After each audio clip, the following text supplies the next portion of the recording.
Ah, la première chose, c'est parce que l'homme était exceptionnel. On parle d'un extraterrestre quasiment, hein. Quand il a commencé à faire des gros chronos en 2008, pardon, et qui bat le record du monde à New York en 9,74, je crois, ou 72, eh bien, on s'interroge.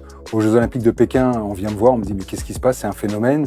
Et en fait, c'est effectivement un phénomène parce que Usain Bolt, 1m96, on n'imagine pas qu'un sprinter de cette taille-là aille aussi vite. L'avantage et les qualités d'Usain Bolt, c'est qu'il a la fréquence d'un athlète qui fait 1m80. Comme la vitesse est une formule mathématique, V égale amplitude, c'est la longueur de la foulée, par la fréquence, le nombre d'appuis par seconde.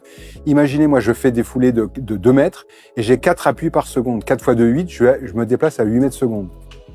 Usain Bolt, il a la même fréquence que moi, mais il fait des foulées de 2,50 m. 4 fois 2,50 m, c'est 10 mètres secondes. Déjà, on a résolu le problème.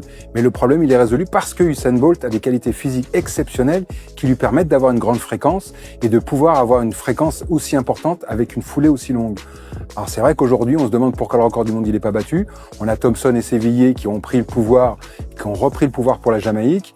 On peut imaginer qu'avec les semelles en carbone, peut-être qu'ils vont se rapprocher, mais tout le monde n'est pas un phénomène et Usain Bolt reste quand même une exception exceptionnelle.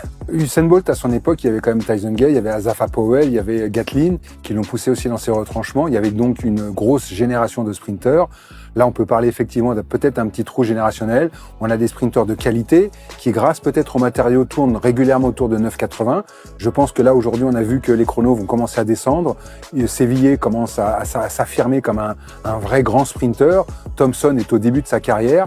Donc, je pense qu'ils peuvent se rapprocher, mais c'est pas peut-être des sprinters de l'acabit des Gatlin, des Tyson Gay et surtout de Usain Bolt. Je pense qu'on peut dormir sur ses deux oreilles parce qu'il a mis la barre très très haute. Et on peut imaginer que lui, avec les moyens techniques d'aujourd'hui, avec ses fameuses chaussures à lame de carbone, s'il avait réussi à exploiter le renvoi, il serait peut-être descendu à 9,50, voire peut-être encore plus bas, puisque j'ai entendu parler d'un 9,42. Imaginez 9,42.